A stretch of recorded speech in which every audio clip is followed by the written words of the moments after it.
Good morning, good afternoon, good evening. Welcome to our conversation on safe factories. I would like to greet our partners today here that are joining us in this conversation and everybody that is joining us through YouTube, Facebook, or Periscope, Twitter. So this is a very special moment for us. Tomorrow, we're gonna have the 8th anniversary of the tragedy of Rana Plaza in Bangladesh, where over 1,100 sisters and brothers, garment workers were killed, and over 2,000 workers were injured. Is a moment for us to reflect back, to think back, what have we achieved along those years. In here, we don't call it an accident. We normally call this as an industrial homicide. And of course, it's not at the moment to talk about chain of guilt or responsibilities, but how we have tried to address the serious issues that happened at that time. And it's a moment for us to say tomorrow we will have an event with our sisters and brothers from the unions in Bangladesh. And it's a moment to say again, Rana Plaza never again. That's what we have been saying along those years. And I think it was a great achievement for all of us that we were able very quickly to negotiate the accord. And it was a very remarkable achievement, not only for bringing together the actors in the industry, I mean, the unions, brands, and also the manufacturers, but also the work that followed the creation of the accord, thousands of audits in the plants, plants that have to be closed, and thousands of remediation processes that were entailed. And I would say that this was an important, not only for the most important target of this work, that was to save lives, to prevent other accidents and deaths to take place. And this, we can say that it was absolutely successful in these 8 years, but also to restore the credibility of the industry itself. And in a way, I think the accord saved the industry. I think it's not much exaggeration to say that the accord saved the industry itself, because there was a question of credibility that was put it into question. Of course, the strategy for all brands is to create value, and then they use the advantages of globalization to have, cost-wise, thinking of this. But it was a big and tragic wake-up call to all the actors in the industry that we should change, from the previous model that was failing, that was not that previous model was not able to save the lives of these 1,100 sisters and brothers that were killed that day. So, and I think the accord did just this, save the industry itself, because consumers wouldn't go on like business as usual, buying clothes that were made with blood. Of course, we would not have and so I think it not only saved lives, but saved the industry, saved the credibility of the industry and the actors involved. And I think the key for the success of Accord was exactly its governance model. So we have together unions, international, global unions, and brands together, bound by an agreement that makes the obligation for both an independent secretariat technical body to give the support for all the audits in the plants, and also the provision of a legally binding agreement that really makes companies accountable for their responsibilities and it's something that the good players know that it's so important for their very survival. And then in 2018, when we finally renewed this accord, we included a very important provision, which was the respect for freedom of association.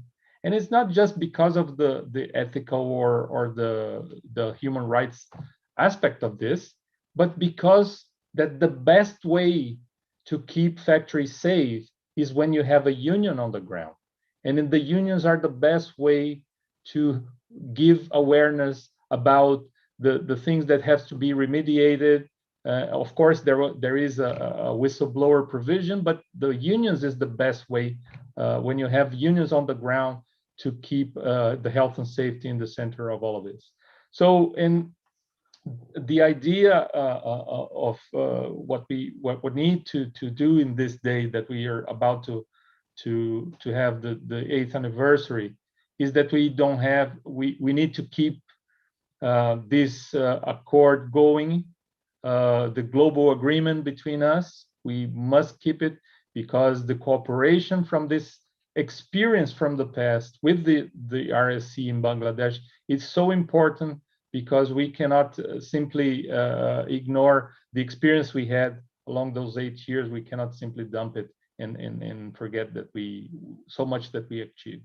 We must expand it to other countries. There is so needed that we expand this model to other countries. We just saw last month in Morocco and in Egypt, where almost 50 sisters and brothers were killed in tragic accidents in Morocco and in Egypt. So it is so important that we have this. We are seeing a wave of accidents in India, for example, in Pakistan. So it's very important that this new global agreement, that I'm still hopeful that we will find an agreement among us, can continue and can be expanded to other countries, especially in a moment that health and safety returned into the center of the agenda of the unions because of the pandemic. So all in all, I just wanted to welcome you all to this webinar. I'm very happy to count on you, on our brand partners and our union colleagues, Brother Anambai, Sister Gono-san. I'm very happy to have you all with us today, and to say again that, like we're saying the whole week, garment workers need safe factories. Thank you very much. Thanks, Walter. And I just want to give a quick introduction to the panel who we have with us today.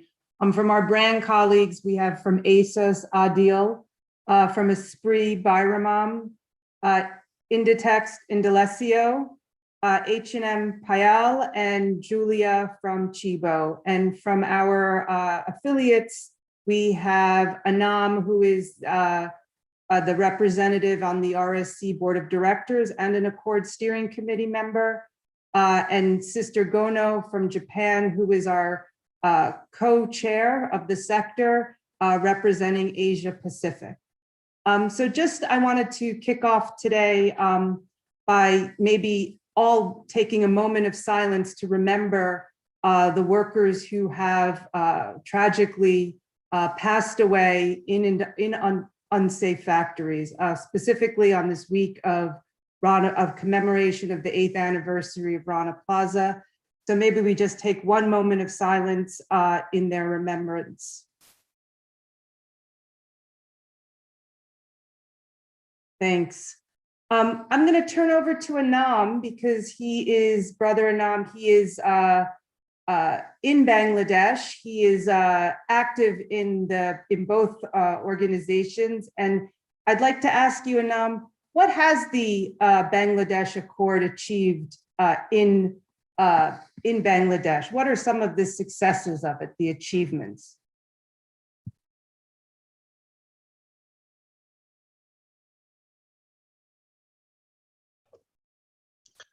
Thank you very much, Brother Bolter, Sister Christina, Gono-san, and some of our brothers. It's a big pleasure for us to having such kinds of event I think I should appreciate from Bangladeshi workers. This event is very important and it was necessary, which you organized, and I am giving thanks from all of our workers from Bangladesh. First, I would say that Rana Plaza tragedy, Bolter, Brother Bolter is accurate word he used, that it was not the tragedy, it's a homicide, just killing. After Rana Plaza tragedy, we also mentioned that it's a homicide and also killing the workers, and the owners or employers of the factory should be punished according to the murder case. So after Rana Plaza, and some of local and international our friends, they told it's a wake-up call for Bangladesh. But I don't say that it's a wake-up call. I would say that before that we have many tragedy we have seen. Spectrum tragedy we have seen, Gorib and Gorib we have seen, then Tazreen we have seen, Smart we have seen, many. Shoduri Neatwear we have seen. So it's a huge tragedy we have seen. This is not woke up accident actually. I think this is the final call. This is the final call to change everything, environment and the safety issues, all these things. As Sister Christina asked me, the achievement accord, yeah, of course, it's a great change due to accord. We are facing the image problem of Bangladesh garments factory. At that time, the accord has taken the initiative, and due to accord, at that time, we have got our image again. We have got the market from Bangladeshi RMZ. So, and accord initiatives, I should appreciate. They have taken, or accord has taken huge initiatives, which is very appreciable. Number one, I can say that 38,000 inspections on the more than 106,000 factories covering 2 million workers have been carried out by the accord engineers. So it's a great achievement. Number two, 120,000 fire building and electrical hazards have been fixed, and that was covered by the accord engineers. Number three, the remediation progress rate at accord factories is at 93%. It was. And number four, 190 factories have been deemed ineligible and for use of failing next safety requirements. And workers and unions now have the right to refuse work, the right to report a safety issue without fear of reprisal. That is very important thing what we have achieved. More than 1.8 million workers have been trained in workplace safety. It's a great issues, and it's a great achievement. Workers and their representatives have made over 3,000 grievances through the health and safety complaints mechanism. These are from all these things from the accord side, what I have mentioned. And other than accord, I would say something more that is also, I think some of you should know. The government initiatives, government also has taken some initiatives, that is, they have established a department, that is DIFE, we call it DIFE, department, and with the employees of 993 officers and employees, that is the organogram, and inspectors, newly recruited inspectors 575. Now the working 313 are still working. Some of them they refused, or some of them they have gone. I don't know what about them. Then, the fire and safety, they have also taken some initiative out of accord. They are doing something from the RC, they are doing something from the engineers of the BUET, they are doing something from the there is separate health, another safety committee they have. So the government also taken some initiatives after the Rana Plaza incident. And the very important thing for worker side, we have got some more union, that is near about 500 unions actually we have got or we have registered. So this is also, I think, after Rana Plaza, we achieved this. So these are the things actually very shortly I brief to you. So any question, then I will reply again. Thank you very much for hearing me. Thank you, brother. Maybe I can turn to Julia from Tchibo to pick up a little bit on, Anam laid out the different achievements. How is that from a brand's perspective? What do you see as the achievements of the Bangladesh Accord? Yeah, thank you and hello. I'm very happy to be here with all of you and thank you very much for the invitation. And yeah, I can very much build on what Anam said. And I think in short, the Accord has made the factories safe. And in that respect, it has saved lives. Or to go what we said before, it has stopped the homicide, the industrial homicide going on. And that is the big achievement that we have to build on. And Anam brought up the impressive numbers. For me, what's always important is, yes, the Accord is an inspection program. So it has set an international standard in Bangladesh. It has brought the expertise and the know-how to actually implement that. And it was functional because it had independent oversight. On that end, I would also like to thank our business partners, the factory owners and factory managers who've also been involved, who have upgraded their factories, who have installed fire alarms, sprinklers, have gone through building safety and so on. And it was really a joint effort that we build on. But what's always important, and Anam also mentioned the number, it wasn't only an inspection program. We as Tchibo actually had signed the Accord before Rana Plaza happened because we had seen the accidents that Anam also referred to. We had taken note of them and we had analyzed the root causes. And we saw that the technical issues are a big problem. But we could also see with the homicides accidents that had happened before that people were leaving a building when a fire alarm went off. But what actually in these past accidents and also at Rana Plaza brought up the death number so much was that the people went back in. They went back into a building like Rana Plaza where they saw major cracks on the wall. They went back when a fire alarm had gone off because they were worried about losing their job more than they were worried about losing their life. And so for us, it was important that the Accord not only was an inspection program, but it brought in real mechanisms for workers to voice their concerns and to organize around them.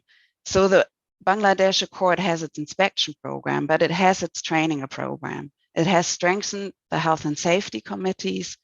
As Anam said, it has included the right to refuse unsafe work, which is a really important mechanism. And it has the grievance mechanism. And we were also very happy to see in 2018 that it has further strengthened the right to freedom of association and the right to bargain collectively, because that is what is also needed. Unsafe factories is not just a technical problem. It also needs real mechanisms to speak up and to organize and not just the technical know-how. And then it needs the joint effort, and that what Accord has also brought upon, and my colleagues are going to speak more about this also in a moment. So it has had an enforcement mechanism to help held us brands accountable. It was and is a partnership with Industrial and Uni Global Union, and today we are the brands that have also emphasized the importance of this partnership through a global framework agreement and through our partnership in ACT. And in that sense, for us also, the Accord has set an example. It has set a module to make factories safer, but also looking overall at making industries safer and better. So we do, as Tchibo mentioned, the Accord always in its uniqueness and in its successful model with all the elements that are laid out as an example also for the mandatory due diligence that we as a brand call for. The Bangladesh Accord provides a great example because it makes factories safe, it stops the killing, and it sets a great example. Thank you all. Thanks, Julia. That was a nice summary of the achievements and why it's important for Tchibo as a brand. And yes, I do acknowledge we are all brands here who have a deep partnership with Industrial through our global framework agreements and the work that we're doing in ACT together.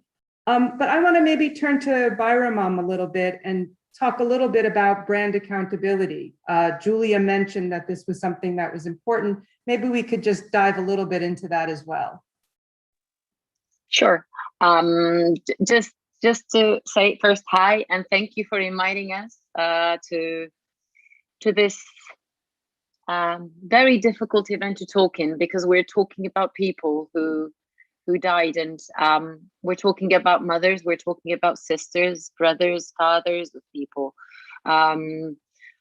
We may forget, but their brothers, their sisters, their daughters, their sons will not. And I think that's the key issue of accountability. We're all human, and humans, we're extremely adaptable. That extreme adaptability gives us the opportunity to forget things in our daily lives, unless they directly touch us. Yes, businesses are touched by this, but it's not the same thing as the person being affected by the killing of their relatives, their mothers, their daughters, their sons. So keeping the accountability element in gives you, gives the unions, gives the workers, gives whoever wants to voice their grief, their pain, gives them the opportunity to tell us that we are accountable. And we need to give that opportunity to people, because as Julia mentioned, people went into that factory knowing cracks. I probably wouldn't have. And that is a huge difference in life, and that is the huge and severe unfairness in life. I think that is the ground that needs to be built upon, and putting freedom of association into the Accord was a huge step forward in that, because people need to be able to say no, this is not safe, and my life is more important than a t-shirt. So I think that's why we need the accountability to be there. We hold our children accountable. I have a son that is 2.5-year-old, and I hold him accountable for things. Why not hold us accountable for things? If I can hold a 2.5-year-old accountable for what he does to his little brother. Maybe he doesn't know better, but I should. So I think that's what I really want to point at. And I want to talk just a little bit over the transparency of this. I think that's a huge element within all this. We need to be held accountable. And for us to be held accountable, we have to be transparent. We have to show that this is where we work, this is where we do business, and this is how we do it. And we have to give the right to the people who are making those products, making things, making life happen. We need to give them the opportunity to say no when it's necessary. So that's, I think, a starting point from my side. And if there are any questions, I would love to join. Thanks, Byram. Yeah, no, that human element that you brought out is key to the work that we do as trade unions, right? It's people who touch the clothes. They're our members. They go to work every day to put food on the table for their family. So I think in this moment, we shouldn't forget that piece. And, you know, from the trade unions, this is why we have this commemoration to remember. But along those lines, as trade unions and brands, you brought up issues around brand accountability and transparency. I wanted to turn to Indalecio from Inditex, because we've had a long relationship of trade unions and brands working together. And maybe we could touch a little bit about that, Indalecio, on how that made the accord and the work that we do successful. Hi, Christina. Hi, everyone here today. And definitely the working together has been one of the success elements in this process that we have started with the Accord. The commitment of the trade unions and the brands with a safe industry has been an important element for the success of the program.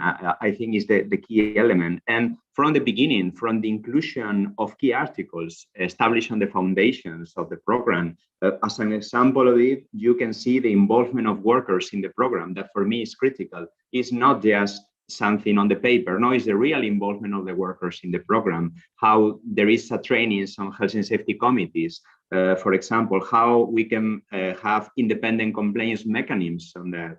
There is also the inclusion, you can see also on the commitment to remediation and support to the suppliers, or the transparency on or the public reporting. So at the end, these key articles that are on the foundations also has been key for the success. So this collaboration has been critical. And this collaboration, let me elaborate further a little bit on these points. It goes from the top, since the governance, how is the governance on it, where we can see also an equal representation from trade unions on the brand. So we see how this work and this decision-making process has been done together, and ensuring at the end a successful workplace, that at the end is what we achieve. Another element apart from the governance is the safety committees that I was referred before. I mean, the safety committees and safety trainings have been key, and this training also has included the approval, on curriculums to be provided to the workers, members of the committees. Also from the beginning, we decide that the training program shall include all the employee meeting with a focus on common health and hazards and the worker right of freedom and association in relation with health and safety. So the piece of the training has been also critical on that.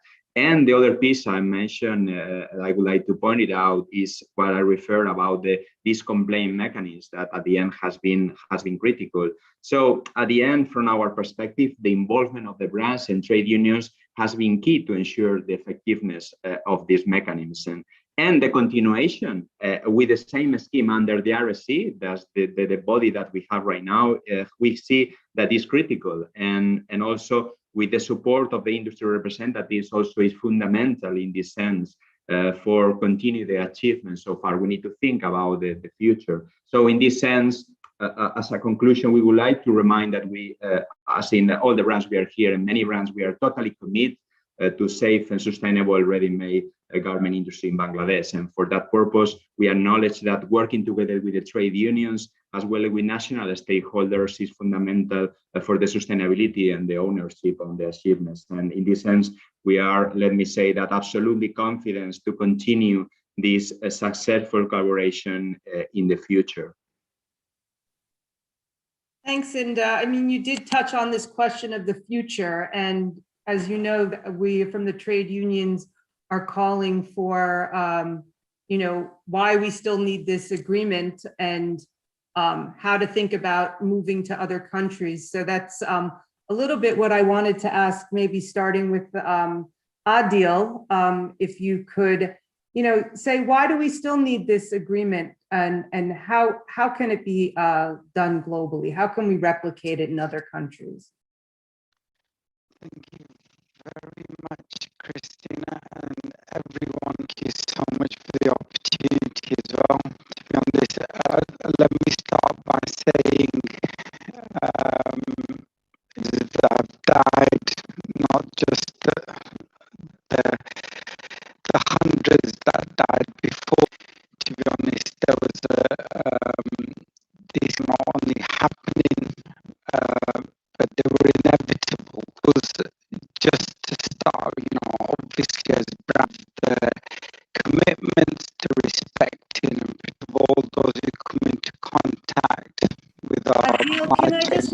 interrupt 1 second? We have a hearing you. I think your internet Oh, might not be stable. We're having so difficulty hearing you. sorry.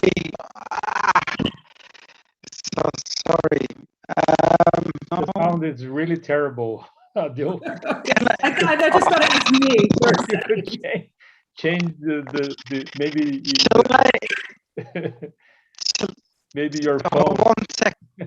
your mic is a bit Well, weird. maybe while you get your mic set up, we can just quickly turn and maybe see if Payal, if you wanted to, you know, we talk about the need for systemic change, and that's a little bit about the future.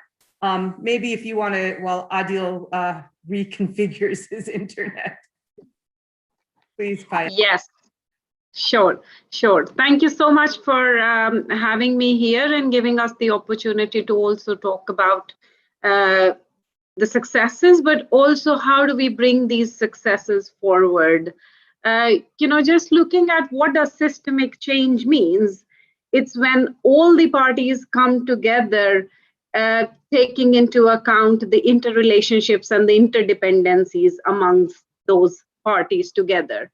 So I think Accord has really shown a successful model. I will not repeat that. And the question is, how do we take that forward? The partnership of 8 years of brands and unions together have built a new embryo, which is the RSC, which is really highlighting how brands, unions, as well as the industry can come together to make sure that this change is embedded in the national context.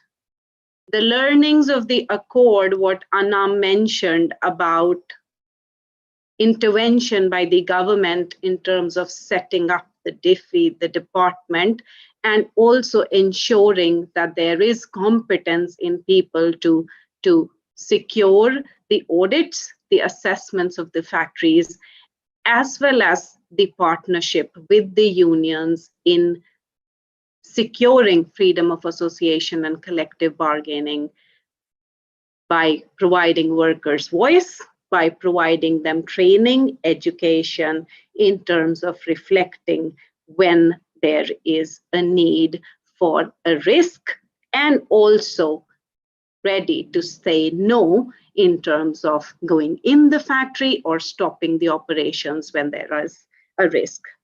So systemic change is important, and we do believe that when it is embedded in the context of industry with all the partners involved. The role of buyers is extremely critical because the way we place our business and the way purchasing practices in the industry to also bring that trust for the industry to enable a change that they can sustain, and the partnership that we can continue together with our business partners. Just will want to also add a bit on the enforcement part of that systemic change.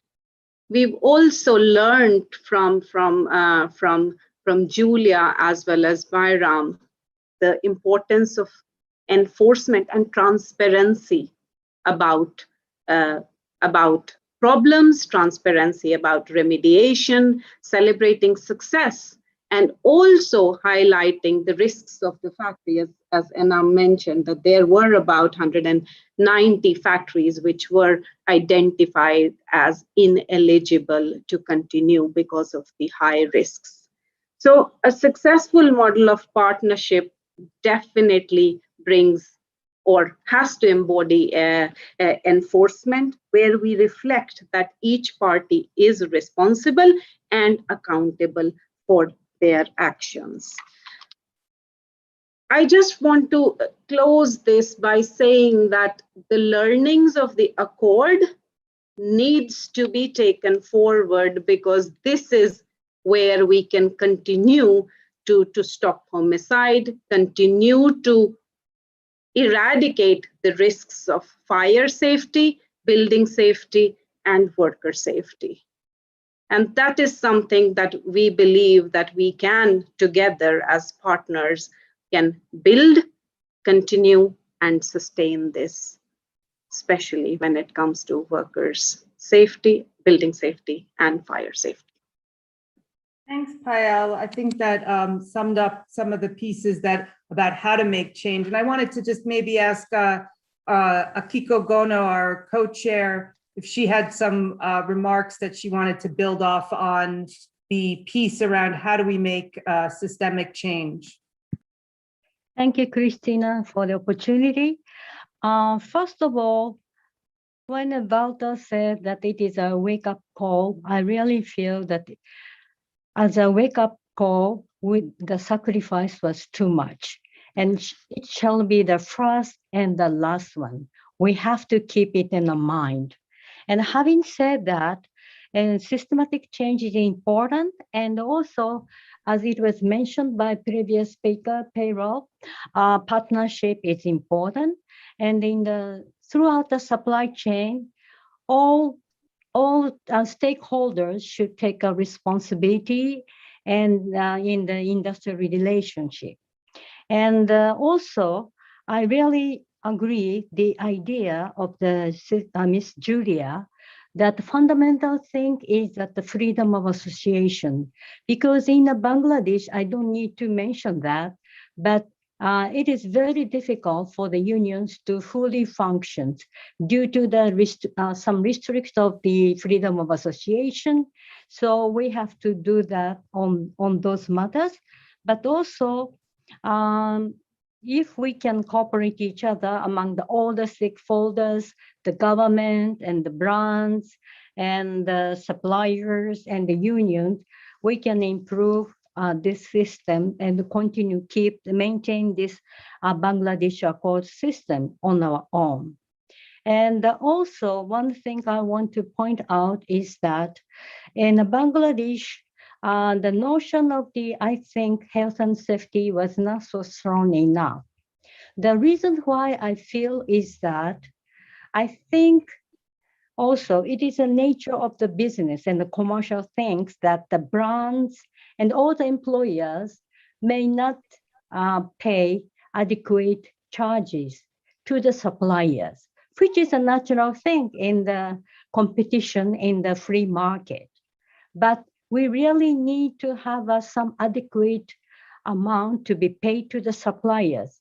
Otherwise, I know that the brands are all making all the effort. I know that, we appreciate that. But sometimes I feel that suppliers are also pressurized to maintain the health and safety, pay a lot of attention and pay a lot. But also on the other hand, they may be demanding to do it to make a production with a cheaper price because it's a world competition. So some kind of the system for adequate charges or payment might be needed in the future. But anyway, also the union side should make all the efforts that they have to do organizing, and they have to be united. The workers' voice should be united without any rivalries. So that's my comment. Thank you very much for the opportunity. Thank you, Sister Gono. And maybe, I don't know if we have Adil back. Yes. You're back. So maybe, Akiko Gono brought up some comments around the commercial side of the brand's purchasing practices. Maybe you want to just touch on that a little bit, but then get back onto the question that we had started with you on about how do we replicate this and why is this important to replicate? So thank you very much. Apologies about that. First of all, obviously, thank you. I mean, a lot of stuff has already been covered about all of the reasons why not only do we need to continue with the accord, why the accord has delivered, and I would say, just in summary, I mean, Walter's opening remarks as well, but, the death of 1,260 plus people achieved more than, I would say, decades of CSR, with the establishment of the Accord and ensuring that legally binding, responsible, everybody talked about accountability. Absolutely, transparency, accountability, and through accountability is the only way we can achieve change. Kiko just mentioned, absolutely, wages, purchasing practices, the business model. This has to be tackled. Baraman mentioned it, Julia mentioned it. The poorer you are, unfortunately, the more vulnerable you are. And the more vulnerable you are in this world, you are going to be exploited. We do need to change that narrative, and we need to change, ultimately, the way that workers are not just financially empowered, etc., but all of the freedom association issues that are currently the challenges and barriers for ensuring that not only do they have a voice, but they are able to also ensure that their workplace conditions are a standard where they don't have to die making a t-shirt. And that can only happen through workers coming together, having trade unions, having the infrastructure behind them to be able to challenge the power dynamics within those factories and within the industry as well, because the workers are the biggest asset, and yet they're right at the bottom of that chain. And we can see, again, with Morocco, what's happened, etc. There are people dying for no reason apart from the fact that we are not ensuring that the Accord model has not only not been, because the success of it, as everybody's just mentioned, how much of a success it has been, but we've not been able to take that model and the commitment from everyone, all the stakeholders and the brands, to actually then expand it and take it forward and put it into all these other countries, which is ultimately, it doesn't make sense. We know that it's delivered safety. People haven't died, and yet we're willing to say, okay, well, we can do it here, but we can't do it anywhere else. So I would say that first as well, and I fully agree that through ACT, which is the action, collaboration, transformation, we're looking at purchasing practices, etc. But there is a sense of urgency, I think, that we need to put in place now, particularly around wages and living wage. And that can only happen when you've got freedom association, wages and gender all combined, so we can actually make that change. Just on the Accord, I mean, as in ASOS, we weren't sourcing from Bangladesh for many, many years due to a lot of the issues that had come up, because obviously, all the health and safety issues, etc. What the Accord did, it gave us the opportunity not only to be able to go back into Bangladesh, but go in with the assurance that our commitment to respecting human rights of all those, every worker, can be met. And it gave us that opportunity that people would be safe at work and respected. The problem, I think, now is, where we've got, unfortunately, still, we're at a crossroads where we can either continue with the norm across the board, or, like a future where these kinds of crises and environmental catastrophes are somehow inevitable, and then we only react to the worst breaches to resolve those problems and don't try to tackle the root cause, which the Accord did. Because the way it did it was on the three things that have already been mentioned. The first of all is that the brand's obligations to ensure that those standards and protocols are implemented was legally binding. So it does not rely on the goodwill of brands to say, well, actually, you know what, we will do that. It is an accountability mechanism that was at the center of it that ensured that nobody could then walk away. You mentioned the 160 factories. If the Accord wasn't there, those 160 factories, people would still be sourcing from and buying from at the expense of people's lives. And I think what we also need to do now is in the next steps, because looking at where we are with, to be honest, with the I would say the proposed extended and expanded agreement, we as ASOS are committed already to say, not only does it align with the asks of the global unions, which is a basic to ensure workers are safe, but it also fully aligns with our beliefs and our commitments around respecting. So as such, I would see obviously all the other GFA brands, but certainly for ASOS, we would agree to sign not only an extended and expanded agreement, but an agreement that fulfills that criteria, that ensures that the Accord is going to remain the model that we can then take forward and protect others in the industry. Just two more things I want to say.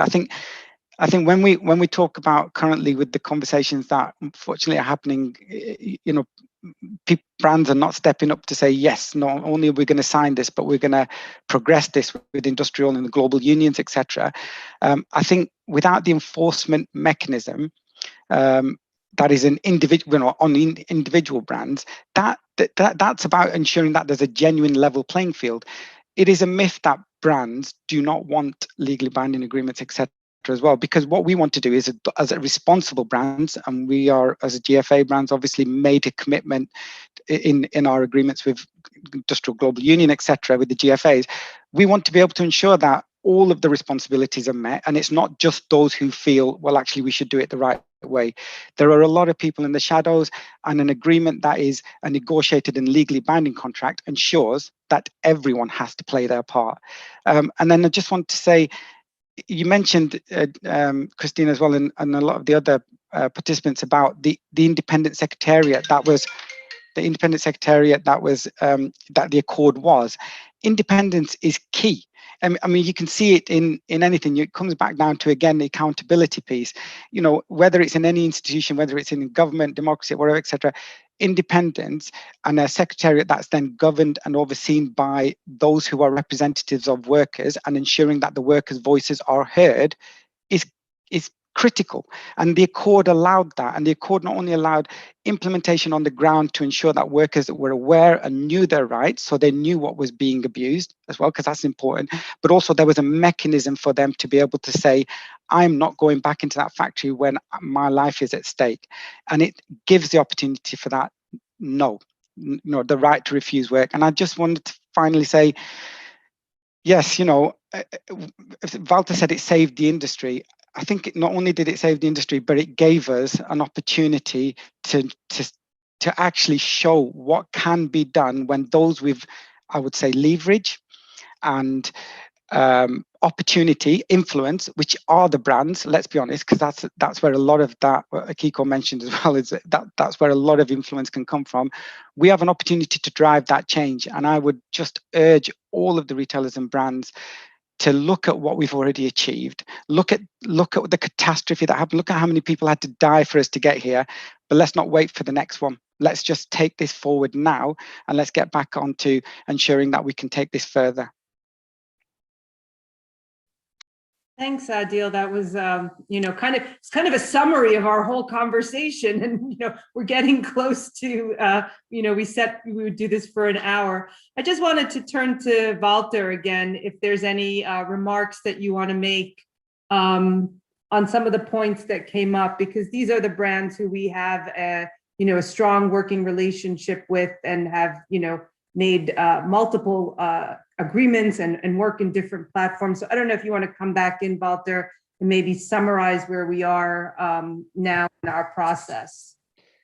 Yeah, thank you, Christina. Thank you very much for all of you. I mean, I really appreciate the relation we have with H&M, with Tchibo, Esprit, Inditex, and ASOS. Is a special relation, and I think when we talk about responsible players, the ones that you see how bad you're hit by the bad players that really push for neglect health and safety, neglect payments, neglect social responsibility. And so I think it is a great commitment. I think it's a good sign. I'm very optimistic that we can turn out and have a global agreement to continue what the achievements of the accord. Of course, we think about a number of levels of protection. I'm very glad yesterday we had our executive committee meeting, and our president, which comes from Germany, he informed us that there was the first hearing of the due diligence law in the parliament in Germany. We had a call together with Tchibo, with a number of people representing the fractions in the parliament, to try to explain the model that we have, the cooperation we have, and it would be good to have in a legislation. So it is good to have an institutional obligation for the brands sourcing. So European Union is also discussing this. So I think it is a welcome level of protection.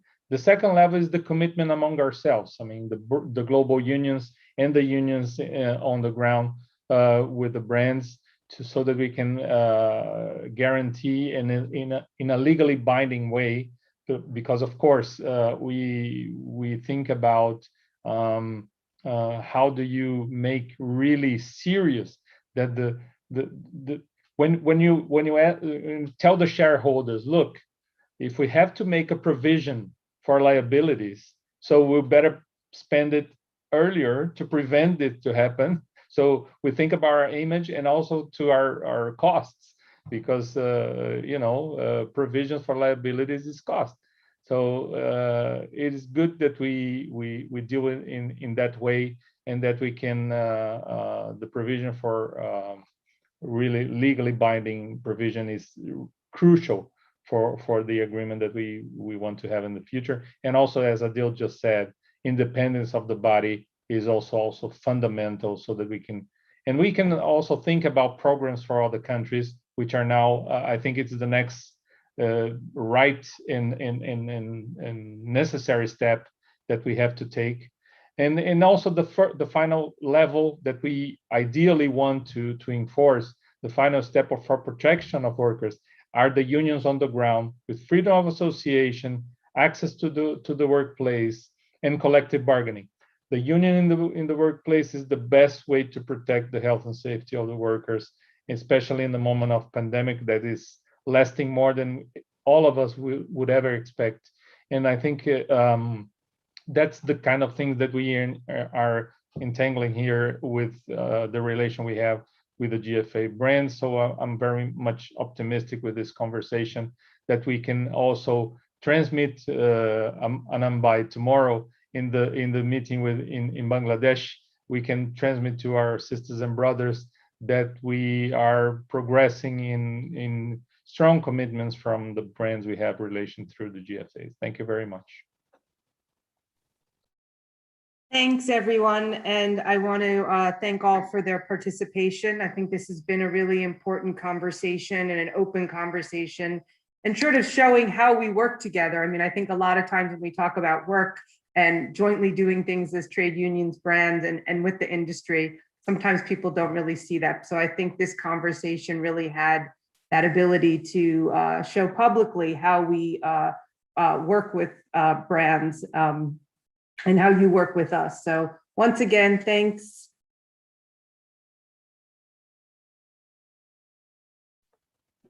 Thank you. Thank you so much.